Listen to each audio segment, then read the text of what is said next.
ছিনিয়েছে জুলাই অভ্যুত্থান এখনো শেষ হয় নাই। গত বছর জুলাই আগস্টে আইন শৃঙ্খলা বাহিনী যেভাবে নিপীড়ন করেছে, আজকে সেই একই কায়দায় এই হামলা হয়েছে। যারা দোষী তাদের দ্রুত বিচার আমরা দাবি করি, দ্রুত তদন্ত করে সুষ্ঠু বিচার দ্রুততম সময়ের মধ্যে করতে হবে এবং আইন শৃঙ্খলা বাহিনীর সংস্কার হতেই হবে। জুলাই এখনো শেষ হয় নাই, সংস্কার হওয়ার আগ পর্যন্ত জুলাই চলবে। 2007 সালের 1/11 মাধ্যমে বাংলাদেশে এক দীর্ঘমেয়াদী ফ্যাসিবাদ প্রতিষ্ঠিত হয়েছিল। আমরা দেখতে পেয়েছিলাম প্রতিবেশী রাষ্ট্রের সরাসরি হস্তক্ষেপে বাংলাদেশের পক্ষের শক্তির রাজনীতিবিদ রাজনৈতিক দলগুলোকে দমন নিপীড়ন করে রাজনৈতিক হত্যাকাণ্ড করে 10,000-এর উপর গুম খুন সংগঠিত করে বাংলাদেশ এক ফাঁসিবাদের মধ্য দিয়ে গিয়েছে। আমরা স্পষ্ট করে বলতে চাই, প্রতিবেশী রাষ্ট্র 2009 সালে এখানকার পিলখানা হত্যাকাণ্ডের মাধ্যমে বাংলাদেশের স্বাধীনতা সার্বভৌমত্বের বিরুদ্ধে যে দীর্ঘ ষড়যন্ত্র করেছিল, সেই ষড়যন্ত্র এখনো দিল্লিতে বসে ওই খুনি ফ্যাসিস্ট হাসিনা এখনো সেই ষড়যন্ত্র করে যাচ্ছে।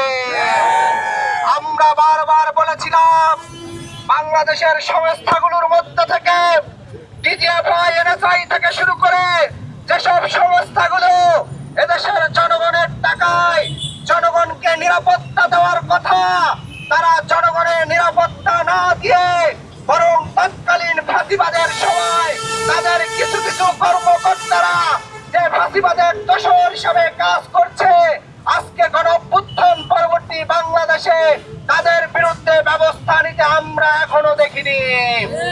কিছুদিন পূর্বে আমরা দেখেছি যে গুম কমিশন করা হয়েছে, সেই গুম কমিশন স্পষ্ট দেখিয়েছে এই বাংলাদেশের রাজনীতিবিদ, লেখক, অ্যাক্টিভিস্ট এবং তাদেরকে গুম করার পিছনে এদেশের গোয়েন্দা সংস্থাগুলো কিভাবে কাজ করেছে।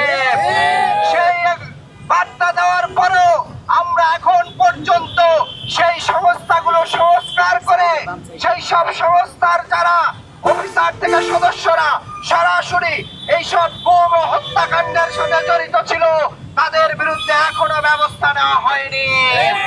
আমরা সেই ব্যবস্থাকে রেখেই আমরা দেখতে পাচ্ছি আরো একটি 1/11-এর সামনের দিকে এগিয়ে নেওয়া যাওয়া হচ্ছে।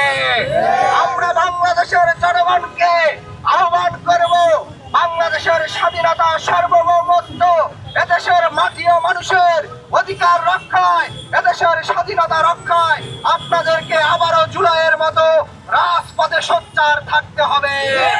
বন্ধুগণ, আমরা দেখতে পাই আগামী জাতীয় নির্বাচনকে সামনে রেখে প্রতিবেশী রাষ্ট্র সহ যেই পুরনো সেটেলমেন্ট যে সংস্থাগুলো আছে, সেই সংস্থাগুলো একটি 1/11-এর মতন নির্বাচনের দিকে এগিয়ে যাচ্ছে। তার পরিণতি সুস্পষ্ট হয়েছে। এই গণঅভ্যুত্থানে অন্যতম ভূমিকা পালনকারী, দীর্ঘদিন রাজপথে গণতন্ত্রের জন্য, মানবাধিকারের জন্য ঢাকা বিশ্ববিদ্যালয় থেকে এদেশের মজলুমের কণ্ঠস্বর হয়ে ওঠা নুরুল হক নূরকে আমরা দেখেছি তার অফিসের নিচে কিভাবে আইন শৃঙ্খলা বাহিনী পোশাক পরে তাকে আগে আক্রমণ করেছে। নুরুল হক নূর সংবাদ সম্মেলন করতে চেয়েছিল, তিনি কোন ধরনের হামলা করতে যাননি। তার অফিসের নিচে এভাবে সরাসরি আইন শৃঙ্খলা বাহিনীর কিছু সদস্য যে নগ্নভাবে তাকে গিয়ে যে জনগণের টাকায় কেনা ভোট দিয়ে তার বুকে লাথি মারা হয়েছে, সেই লাথি এদেশের বাংলাদেশের বুকে মারা হয়েছে। আমরা স্পষ্ট বলে দিতে চাই, যারা গভীর ষড়যন্ত্র করেছেন আপনারা হুঁশিয়ার হয়ে যান। সংস্থার পক্ষ থেকে পুলিশের আইজিপি কে, সেনা প্রধানকে, এই যে পুলিশের পোশাক পরে, সেনাবাহিনীর পোশাক পরে ফাঁসিবাদের পক্ষের শক্তি, বাংলাদেশের সার্বভৌমত্বের শক্তি নুরুল হক নূরকে যেই পা দিয়ে লাথি মারা হয়েছে, যেই সদস্য লাথি মেরেছেন, তাকে অতি দ্রুত বিচারের মুখোমুখি করতে হবে।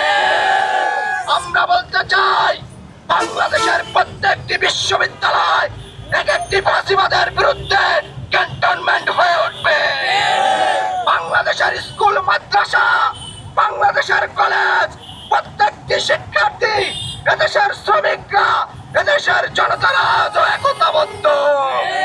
বাংলাদেশের জাতীয়তাবাদী দল, বাংলাদেশ জামাত ইসলামী, বাংলাদেশের গণ অধিকার পরিষদ, ইসলামী আন্দোলন বাংলাদেশ, গণতন্ত্র মঞ্চ থেকে প্রত্যেকটি বিপ্লবী দল আগামীতে একত্রিত হয়ে যে কোনো ফাঁসিবাদ রুখে দিবে।